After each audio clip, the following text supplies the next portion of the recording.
جنگ کر کے کون جیت سکتا ہے؟ اچھا یہ اتنے محنتی لوگ ہیں. مجھے یاد ہے میں لندن میں گیا تو وہاں ایک علاقہ ہے پتہ نہیں یاد، بلیک پول سمندر کا کنارہ ہے اور بڑا ہی خوبصورت علاقہ ہے. وہاں ہم جا رہے تھے تو میرے ساتھ موسیٰ بھائی جو میری گاڑی چلا رہے تھے، بڑے اللہ والے آدمی ہیں. انہوں نے کہا جی کہ یہاں کا وہ واقعہ ہے کہ کچھ تبلیغی جماعت کے لوگ آئے.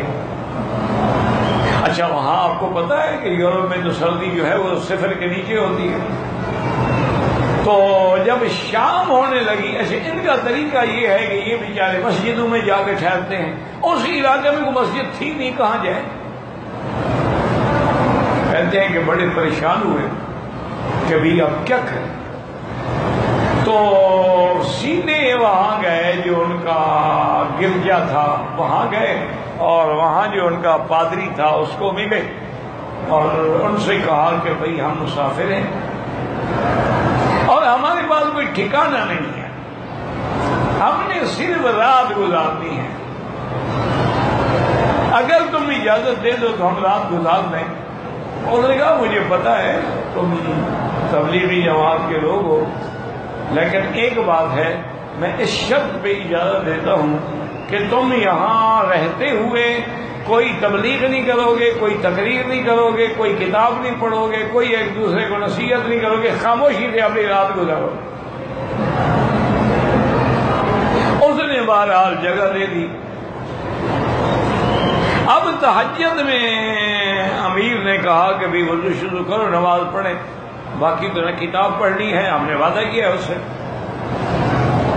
اور نماز پڑھنے کے بعد امیر صاحب نے سب سے کہا کہ رو رو کے اللہ سے دعا مانگو کہ یا اللہ اس بندے نے کافر ہو کر ہم مسلمانوں کے لیے مندر کا اپنے گرجے کا دروازہ کھولا ہے، آپ تو قادر ہیں اس کے سینے کا دروازہ بھی اسلام کے لیے کھول دیں اور اس کو جہنم سے بچا لیں. اور رو رو کے وہ چھپ کے دیکھتا رہا اور سنتا.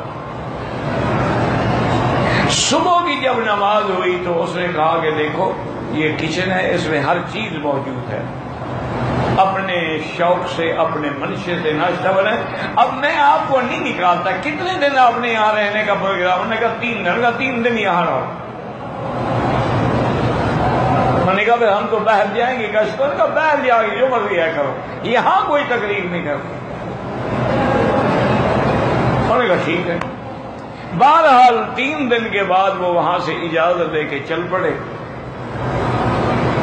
اور جب وہ جانے لگے تو وہ پادری آ کے امیر کے گلے لگا اور رو رو رو کے بات کیا ہے. اس نے کہا مجھے خواب میں حضور پاک کی زیارت ہوئی اور حضور پاک نے فرمایا ہے کہ میرے دین کے بندوں کو دیکھنے کے بعد بھی تمہیں دین سمجھ نہیں آیا، مجھے کلمہ پڑھا لو میں مسلمان ہوں. وہ مسلمان ہو گیا. انہوں نے کہا ایک مہربانی کرو، میرے اسلام کا کسی کو بتانا نہیں. جگہ جو ہے مرکز اسلام ہے، اس نے اتنا محنت کی ہے کہ سارا علاقہ مسلمان کر دیا. ان کی بڑے خدمات ہیں، وہ ہم نے کبھی وقت نہیں لگایا، لیکن جہاں جہاں بھی گئے ہم نے دیکھا ہے، سنا ہے کہ تقریباً اس وقت دنیا اسلامی ملکوں کے 50-60 ملکوں میں یہ بیچارے پہنچے ہیں، اور جہاں پہنچے ہیں اللہ کا شکر ہے کہ وہاں انہوں نے دین کا کام کیا ہے. میں تو اپنے مولوی صاحبان سے کہتا رہتا ہوں، میں نے کہا یار زمین تو یہ بیچارے ہمیں بنا کے دے جاتے ہیں، باقی آگے ہل شل چلا کے درخت سامان لگاتے ہیں، اصل زمین تو ہمارے یہ بنا کے چھوڑ جاتے ہیں. اگر زمین ہی نہ ہو تو ہم پھل کہاں لگائیں گے یا درخت کہاں لگائیں گے. تو اس لیے اگر کسی کا دل نہ مانتا ہو کوئی بات نہیں، نہ مانے، لیکن کسی کو برا نہ مانے، چونکہ ان کے بڑے خدمات ہیں.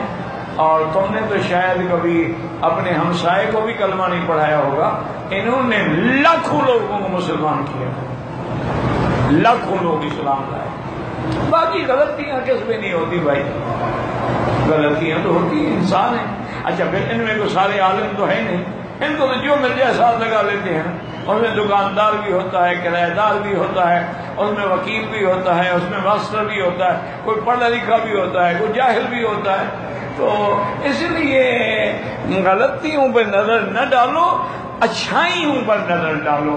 باغ میں جاؤ تو کانٹے نہ گنتے رہو، گلاب کے پھول پہ نظر ڈالو. باقی گلاب کھلتے کانٹوں کے اندر ہے.